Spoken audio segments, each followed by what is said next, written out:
নূরের দোলায় আর ভোরেরি মেলায়, নূরের দোলায় আর ভোরেরি মেলায়, ভোরের বেলায় এলো ধরায় আমার নবী দয়াময়, সারা জগৎ ঝুঁকে যায়, সারা জগৎ ঝুঁকে যায়।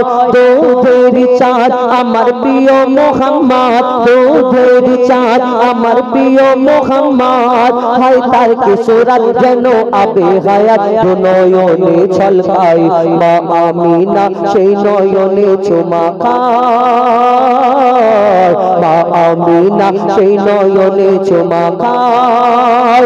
নূরের দোলায় আর ভোরেরি মেলায় আল্লাহ কোটি কোটি মা জননীকে সৃষ্টি করে ধরনীর বুকে পাঠালেন।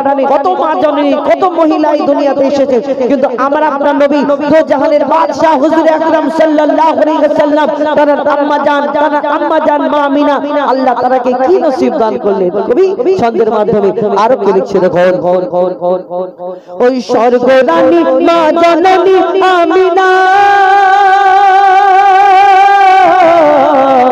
তোমার সাথে হয় না কারোর তুলনা, মাগো তোমার সাথে হয় না কারোর তুলনা। মা হাওয়া থেকে আর মা মারিয়া কেহ পেল না সম্মান তোমার মতো, কেহ পেল না সম্মান তোমার মতো। আল্লাহ আর আরশ ছেড়ে কে গর্বে তোমার ঘর করে, আল্লাহ আর আরশ ছেড়ে কে গর্বে তোমার ঘর করে। 10 মাস 10 দিন পরে সেই নাজিল হলো আদম রূপ ধরে। ধন্য আমিনা জননী মোরা তোমার কাছে ঋণী, আল্লাহ তাআলার শ্রেষ্ঠ উপহার খেলে তোমার আঁচলের তলায়, সারা জগৎ ঝুঁকে যায়, সারা জগৎ ঝুঁকে যায়। আমিনা তানাকে জন্ম দিয়েছিলেন, আর মা হালিমা তানাকে দুধ পান করলেন, লালন পালন করলেন, বড় করে তুললেন। যখন আমার নবীর প্রচার হয় চারিদিকে, মা হালিমার কাছে দুধ পান করেছে সবাই, মক্কাবাসীরা, সেই মা হালিমার আশেপাশের লোকজনরা সবাই জেনে গেছে, সবাই জানে যে মা হালিমা এই মুহাম্মদকে নাকি লালন পালন করছে। কিন্তু মা হালিমাকে এসে জিজ্ঞেস করে, বলো মুহাম্মদকে তুমি লালন পালন করেছো, তোমার কাছে ছোটবেলায় যখন থাকতো কি করতো, তুমি কেমন করে লালন পালন করলেন? মা হালিমা কি উত্তর দেয়, কি বলে কবি ছন্দের মাধ্যমে আরো কি লিখছে দেখুন, মা হালিমা হাই কি তোমার কিসমত,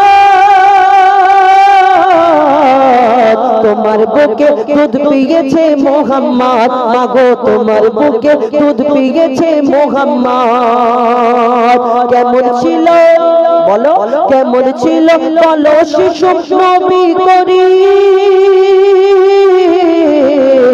তুমি লালন পালন করতে তাকে রাত দিন, মাগো লালন পালন করতে তাকে রাত দিন। তখন মা হালিমা কি বলে, তাকে জমজমেতে ধুইয়ে গা চুমে নিতাম যখন পা, জমজমেতে ধুইয়ে গা চুমে নিতাম যখন পা, সে আদর করে আমায় ধরে মধুর সুরে ডাকতো মা।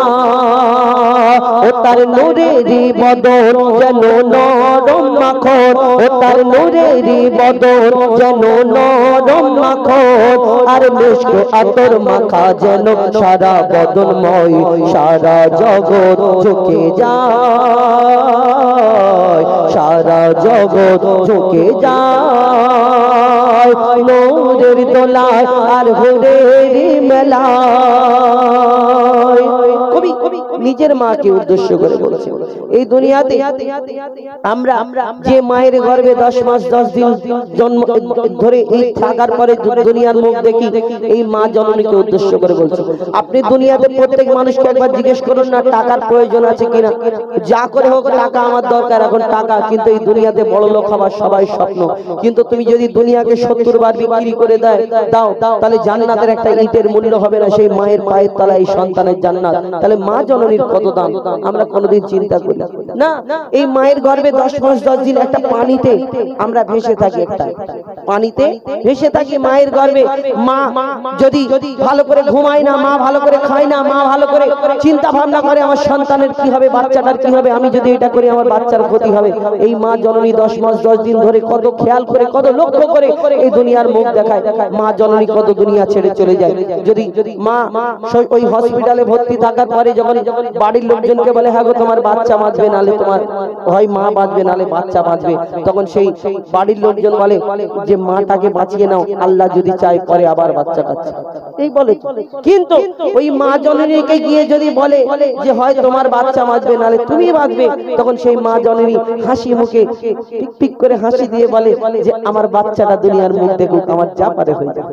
এটা তো মা জননী। এই মা 10 মাস 10 দিন গর্ভে ধরে ভালো করে ঘুমায় না, ভালো করে খায় না, কত ব্যথা, কত কষ্ট, কত যন্ত্রণা সহ্য করে মায়ের পেটের ভিতরে যখন লাথি মারি মায়ের কত কষ্ট হয়। আর সেই বাচ্চা যখন আমরা আস্তে আস্তে বড় হয়ে যাই, একটু বউ যদি বলে তোমার মা আমাকে এরকম বললো গো, আর ওই গো এক যদি বলে দেয় মাথা খারাপ, মাকে আমরা অনেকজন তেড়ে মারতে যাই। কি দুনিয়ায় একটা মা 10 মাস 10 দিন গর্ভে ধরে মানুষ করছে, লালন পালন করছে, সেই মাকে অনেকজন মারছে, খাওয়া দেয় না, ভাত দেয় না। কি মুখ দেখাবে? কবি ছন্দের মাধ্যমে সেই সম্পর্কে লিখছে। দেখো 7.5 চিল্লা, কতদিন ছিলাম? 7.5 চিল্লা ছিলাম মাগো গর্ভে তোমার, চোখ মুখ কান নাক বন্ধ ছিল আমার, চোখ মুখ কান নাক বন্ধ ছিল আমার। আমি অন্ধকারে, ও আমি অন্ধকারে ভেসেছিলাম পানিতে, কত ব্যথা দিয়েছি তোমার বাচ্চা দানিতে, মাগো কত ব্যথা দিয়েছি তোমার বাচ্চা দানিতে। মরণ যেন, ও মা মরণ যেন ঘনিয়ে এলো তখন জন্ম দিলে, মোর কারণে মাগো কত ব্যথা পেলে, মোর কারণে মাগো কত ব্যথা পেলে। মা হওয়া কি যন্ত্রণা তানবীর কালাম বুঝলো না, মা হওয়া কি যন্ত্রণা অধম হয়ে যাই পা বুঝলো না।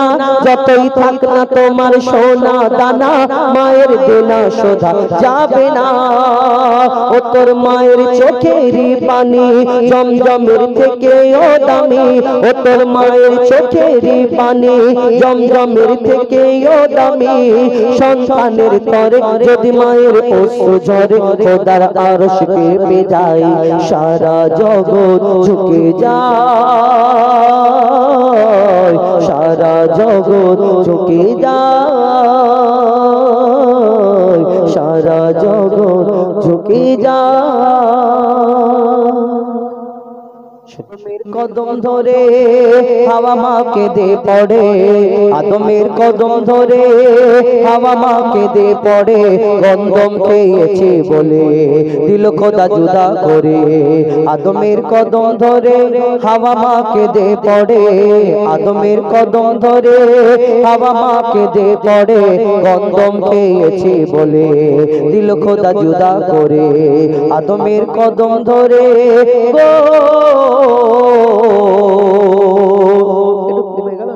ডুয়েটের জন্য কমিয়ে দিয়েছে। আদমের কদম ধরে হাওয়া মা কেঁদে পড়ে, আদমের কদম ধরে হাওয়া মা কেঁদে পড়ে, গন্ধম পেয়েছি বলে দিল খোদা জুদা করে। আদমের কদম ধরে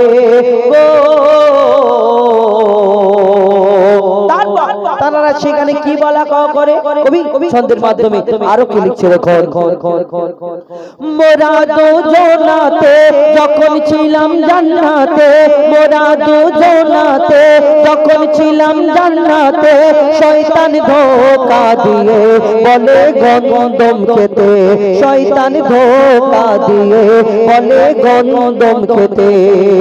শয়তানের ধোঁকায় পড়ে খেয়েছি ভুল করে, শয়তানের ধোঁকায় পড়ে খেয়েছি ভুল করে, গন্ধম খাবার পরে খোদার লানত পড়ে গন্ধম খাবার পরে খোদার লানত পড়ে গো জান্নাতি পোশাক কেড়ে দুনিয়ায় দিল ছেড়ে ওই জান্নাতি পোশাক কেড়ে দুনিয়ায় দিল ছেড়ে দুজনকে দুই কিনারে দুজনকে দুই কিনারে আদমের কদম ধরে হাওয়া মাকে দে পড়ে আদমের কদম ধরে হাওয়া মাকে দে পড়ে কন্দম খেয়েছে বলে দিল খোদা জুদা করে আদমের কদম ধরে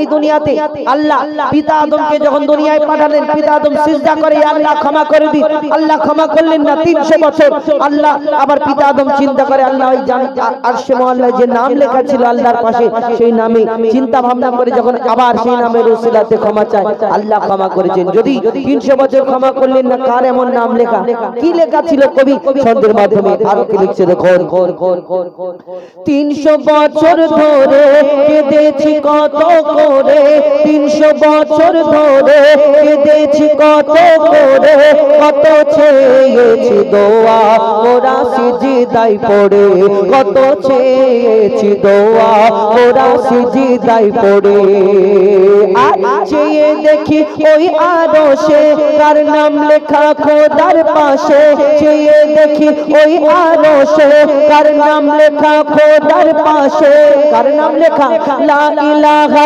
ইল্লাল্লাহর পরে মুহাম্মদ রাসূল জুড়ে লা ইলাহা ইল্লাল্লাহর পরে মুহাম্মদ রাসূল জুড়ে গো দোয়া করি সে নাম ধরে আবার সিজদায় পড়ে পিতা আদম বলছে আমি দোয়া করি সে নাম ধরে আবার সিজদায় পড়ে দিল খোদা ক্ষমা করে মুহাম্মদ নামের তরে আদমের কদম ধরে হাওয়া মাকে দে পড়ে আদমের কদম ধরে হাওয়া মাকে দে পড়ে গন্ধম খেয়েছে বলে দিল খোদা জুদা করে আদমের কদম ধরে গো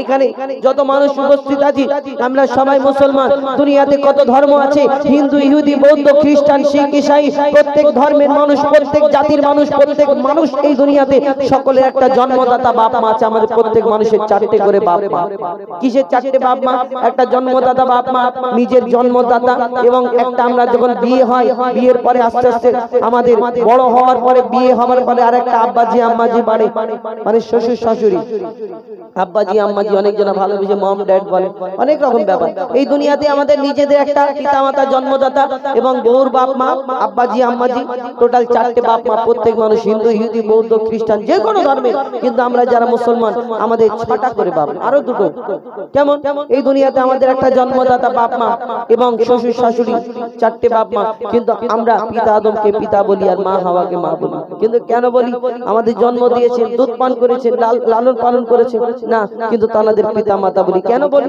শেষ কথায় কবির মনের ফরিয়াদ লিখছে দেখো বলছে আল্লাহ স্বয়ং ওই হাওয়া আদম বলছে আল্লাহ স্বয়ং ওই হাওয়া আদম তাদের মা বাপ ছিল না তারাই মা বাপ প্রথম তাদের মা বাপ ছিল না তারাই মা বাপ প্রথম মা বাপের স্নেহ মায়া পায়নি আদম হাওয়া মা বাপের স্নেহ মায়া পায়নি আদম হাওয়া তারা খায়নি মায়ের দুধ পায়নি বাপের ছায়া তারা খায়নি মায়ের দুধ পায়নি বাপের ছায়া ছিল না বাপ মা তাদের তাই তারা বাপ মা মোদের ছিল না বাপ মা তাদের তাই তারা বাপ মা মোদের আদম হাওয়া থাকে সব বাপ মার ভিতরে আদম হাওয়া থাকে সব বাপ মার ভিতরে গো তানবীর কালাম ওরে তোর মা বাপে কদম ধরে অদম হো যায় পারে তোর মা বাপে কদম ধরে চুমেলে তাজিম করে এ সুযোগ দিও না ছেড়ে আদমের কদম ধরে হাওয়া মাকে দে পড়ে আদমের কদম ধরে হাওয়া মাকে দে পড়ে গন্ধম খেয়েছে বলে দিল খোদা জুদা করে আদমের কদম ধরে গো আদমের কদম ধরে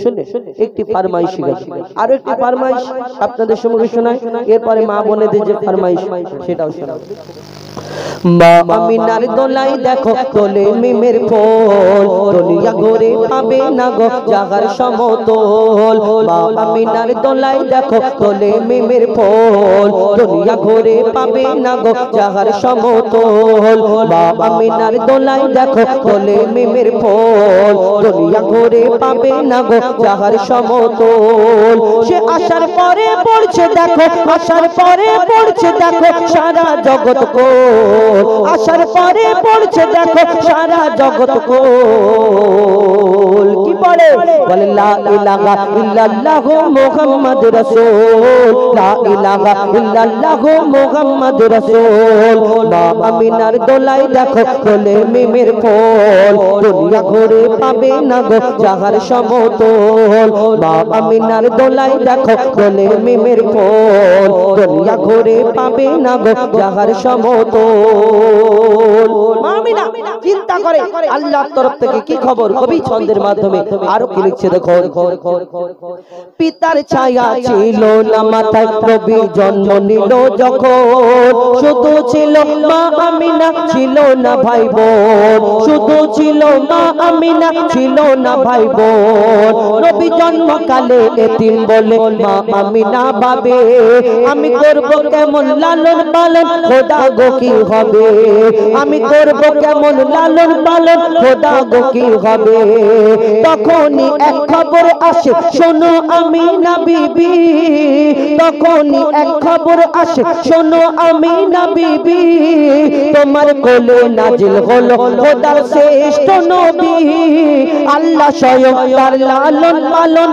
দিয়েছে গো ভার আর জিবরিল আমিন থাকবে হয়ে ওর পাহারাদার ও সৃষ্টি কুলের শিরোমণি সৃষ্টি কুলের শিরোমণি হবে নবী কুলের মোর সৃষ্টি কুলের শিরোমণি হবে নবী কুলের মোর দুনিয়াতে যার নাম হবে মুহাম্মদ রাসূল দুনিয়াতে যার নাম হবে মুহাম্মদ রাসূল মা আমিনার দোলাই দেখো দোলে মিমের ফল দুনিয়া ঘুরে পাবে না গো জাহার সমতল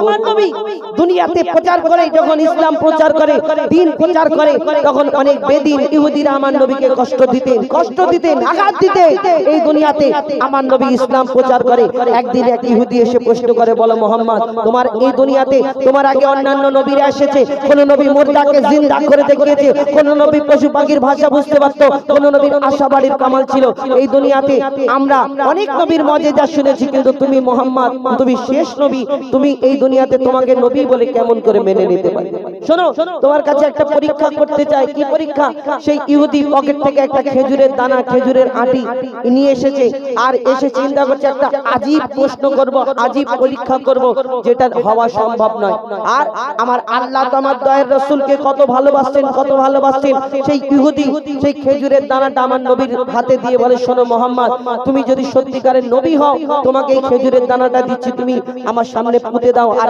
একদিনে একটা গাছ বের করে দেখাতে হবে যখন এই কথা বলে তুমি যদি নবী হও তোমার আল্লাহ তাআলা গাছ বের করে দেখাবে যখন এই কথা বলে আমার নবী সেই খেজুরের দানাটা হাতে নিয়ে মিষ্টি হেসে বলে শোনো ইহুদি তুমি এই কথা যদি বলো তাহলে আমার আল্লাহ তুমি তোমার সামনে খেজুরের দানা পুঁতে দিচ্ছি আমার আল্লাহ এখানে শুধু একটা গাছ বের করে দেখাবে না এখানে কালকে তুমি এই সময় আসবে এখানে একটা গাছ হবে সেই গাছেতে ফল হবে এই ফলও তোমাকে খাওয়াবে যখন এই কথা বলে ইহুদি চিন্তায় পড়ে যায়। কেন? একদিনে কত বড় গাছ হবে, বেশি বড় হতে পারে না, কিন্তু ইহুদি চিন্তা করে। ইহুদির সাথীরা বলে, শোনো, মোহাম্মদ আসমানের চাঁদকে টুকরা করে দেখায়, জমিনের পাথরকে কলমা পড়িয়ে দেখায়, মোহাম্মদ কোন জাদু জানে, পারবে না মোহাম্মদের সঙ্গে। তখন সেই ইহুদি চিন্তায় পড়ে যায়, বাড়ি চলে যায়, কেমন করে আমি বাঁচবো, কি হয়। তারপরে কবি ছন্দের মাধ্যমে আরো কি লিখছে দেখো। এক খেজুর দানা নিয়ে এক ইহুদি নবীর কাছে কয়, এক খেজুর দানা নিয়ে এক ইহুদি নবীর কাছে কয়, বলে তোমায় নবী মেনে নেব এই দানাতে যদি একদিনে গাছ হয়, তোমায় নবী মেনে নেব এই দানাতে যদি একদিনে গাছ হয়। আর সেই দানা নিয়ে নবী আমার, সেই দানা নিয়ে নবী আমার মাটিতে পুঁতে হাসে, বলে এই দানারই ফল খাবে গোকাল ইহুদি তুমি এসে, এই দানারই ফল খাবে গোকাল ইহুদি তুমি এসে। আর ভাবে ইহুদি সত্যি যদি এই দানাতে গাছ হয়ে যায়, সেই ভয়েতে গভীর রাতে ইহুদি দানা চুরি করে তুলে নেয়। ইহুদি ভাবে যদি সত্যিকারের গাছ বের হয় তাহলে আমাকে মুসলমান হতে হবে, আর আমার সম্মান থাকবে না। ইহুদি আস্তে আস্তে গভীর রাত্রে এসে যেখানে দানাটা পোঁতা ছিল সেখান থেকে দানাটা তুলে নিয়ে আর আস্তে আস্তে নিজের এলাকায় গিয়ে সবাই লোকজনকে জোগাড় করে, শোনো, মোহাম্মদকে কালকে বেইজ্জত করব। কেন? আমি এমন এমন বলেছিলাম, আর সেই দানা আমি তুলে নিয়েছি, মোহাম্মদের সেই দানা থেকে তো গাছ হতে পারেন, কেন? দানা আমার কাছে, তাহলে কালকে সবাই মিলে জড়ো হবো, মোহাম্মদকে বেইজ্জত করব, তামাশা দেখবো, একটা জায়গায় সবাই জড়ো হবে সেই গাছের কাছে। তারপর কি হয় কবি ছন্দের মাধ্যমে লিখছে দেখো। ভাবে ইহুদি সত্যি যদি এই দানাতে গাছ হয়ে যায়, সেই ভয়েতে গভীর রাতে ইহুদি দানা চুরি করে তুলে নেয়, সেই ভয়েতে গভীর রাতে ইহুদি দানা চুরি করে তুলে নেয়।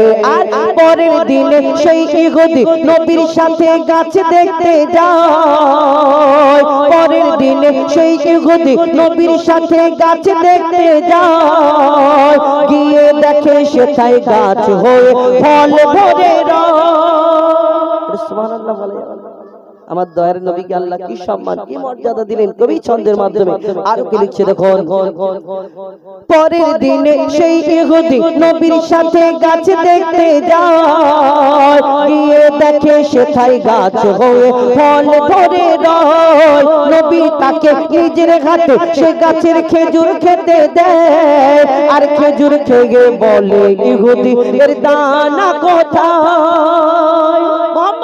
সব ঠিক আছে, আরবের বুকে এত খেজুর গাছ আছে, সব খেজুরের গাছে খেজুর হয়, আর সবের মধ্যে যদি দানা হয়, কিন্তু তোমার এই খেজুর গাছে খেজুর হলো কিন্তু দানা নেই, কি ব্যাপার?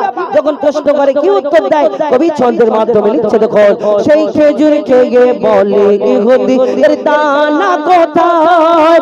নবী বলে যে গাছের দানা, নবী বলে যে গাছের দানা রাতে চুরি হয়ে যায়, নবী বলে যে গাছের দানা রাতে চুরি হয়ে যায়, সেই বিনা দানার গাছের খেজুর দানা কি আর হয়।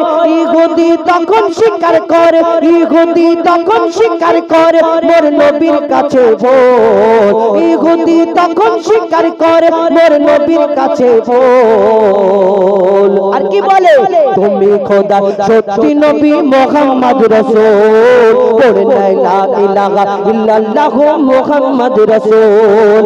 মা আমিনার দোলায় দেখো দোলে মিমের ফুল, দুনিয়া ঘুরে পাবে না গো যাহার সমতল।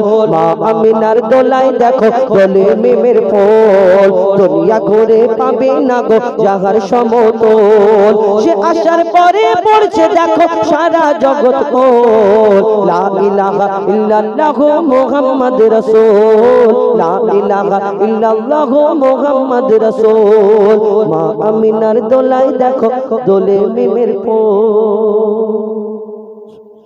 শুনে আপনাদের সম্মুখে ঘটনামূলক গজল শোনালাম, এবং জানি না আপনাদের ভালো লাগে কেন, আপনাদের এইদিকে কি হয়, ভালো লাগুক আর না লাগুক চুপচাপ বসে থাকে, ভালো যতক্ষণ লাগুক, ভালো লাগলেও বসে থাকে, যতক্ষণ সময় চিন্তা করে আসে যে আমি এই 8টা 20, 9টা 20, 10টা 20 এই পর্যন্ত থাকবো, ও যত ভালো বলুক আর উপর থেকে পানি হোক যাবো না, এই পর্যন্ত থাকবার চলে যাও, এরকম